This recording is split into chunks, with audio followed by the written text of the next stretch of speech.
That's right. Our conversation with the Chinese Special Climate Change Envoy Liu Zhenmin coming just shortly after we had heard, recently Chinese President Xi Jinping announced that China would be setting new emissions cutting targets for 2035, and that to include all economic sectors and all greenhouse gases for the first time. And that's set to be announced before the COP30 annual climate summit is set to take place in November later this year. But the climate envoy, when we're speaking, he said that this meeting, this gathering could prove to be quite challenging because what has changed, we have seen the U.S. withdraw from the Paris Climate Agreement under the second Trump administration. Also, the wars in Ukraine and the Middle East weighing on global economic growth at a time when there is a greater need for climate financing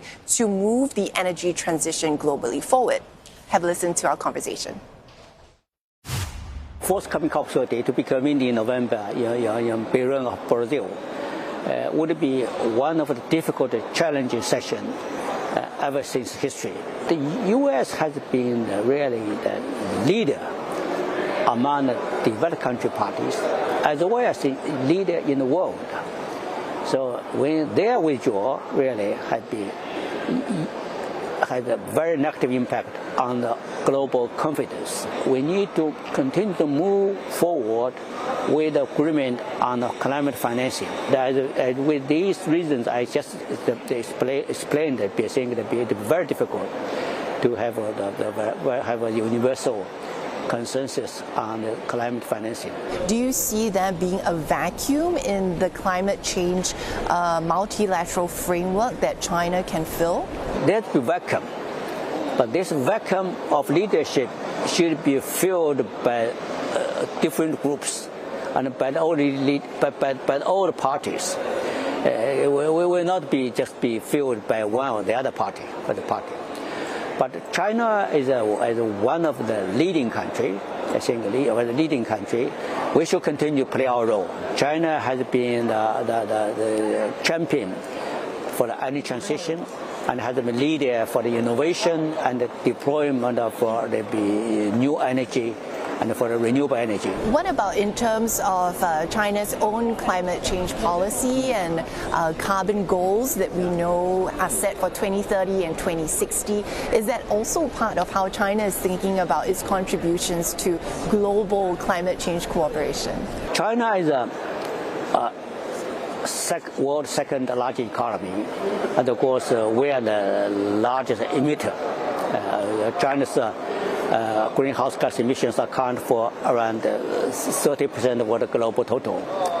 And of course, why we have that big share for the emission? Because our China's manufacturing also contribute to around 30% of the global manufacturing capacity. China's manufacturing not for China itself, it's for the world. At the same time, we are continuing our policy to control our carbon intensity, speed up our transition with the deployment of renewable energy capacities. But we know our challenges. I think that we are determined to continue our energy transition processes. So in the next 5 years, we are going to try to achieve. I think the world should be confident in China. We are going to achieve our carbon peaking before 2030.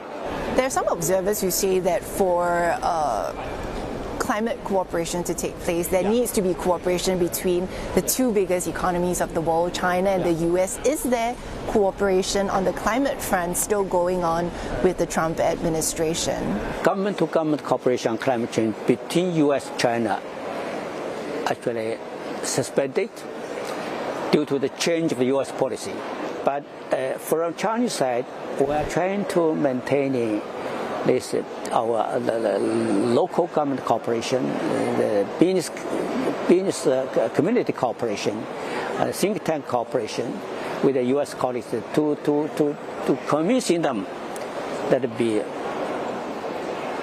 climate change it's a global issue.